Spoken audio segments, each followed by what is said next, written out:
I'm confused. Is it rare, or is it gonna cause a widespread use of suicide throughout the country? One of my opponents says it's so rare that we shouldn't even think about it. But the second one says that it will cause a widespread use of suicide, which is a really interesting point. As a matter of fact, which pertains to the autonomy of this argument, is that, you know, in 1997, Oregon started allowing for physician-assisted death or suicide, and only, what was it, 1,900 people have used it, have been issued the prescription, and only half of those people, about 900, have used the drug to die. So what we're saying here is, of the small amount of people that have actually gotten the prescription, only a certain amount of people use it. So it's not about suicide. Andrew Solomon said, physician-assisted death is not about suicide. Suicide is about the disintegration of life. And physician-assisted death precludes it. When you're wasting away in a bed, it's not like it. My opponent also mentioned the fact that it's illegal. I believe that the laws have stated that it is legal, and in the court cases that I'm assuming that she mentioned, that she's talking about, she didn't say which court cases that they were. In Vaco and Kuzman versus, excuse me. No. All right.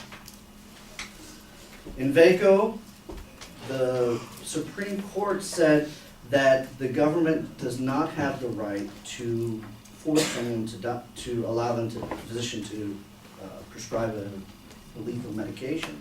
However, they did not ban assisted suicide.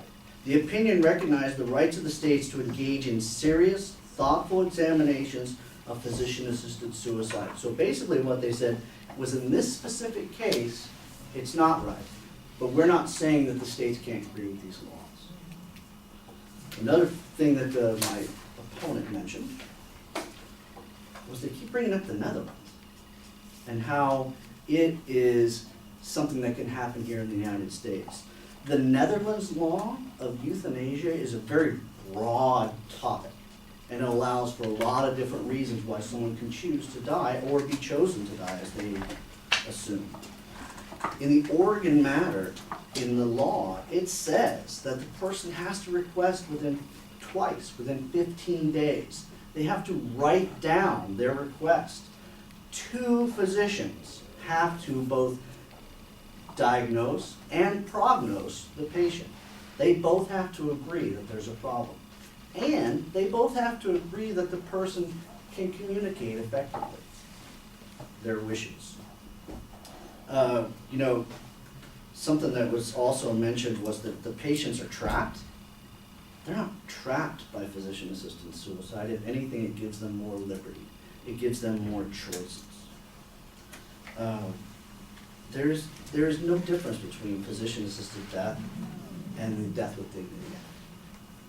Thank you very much.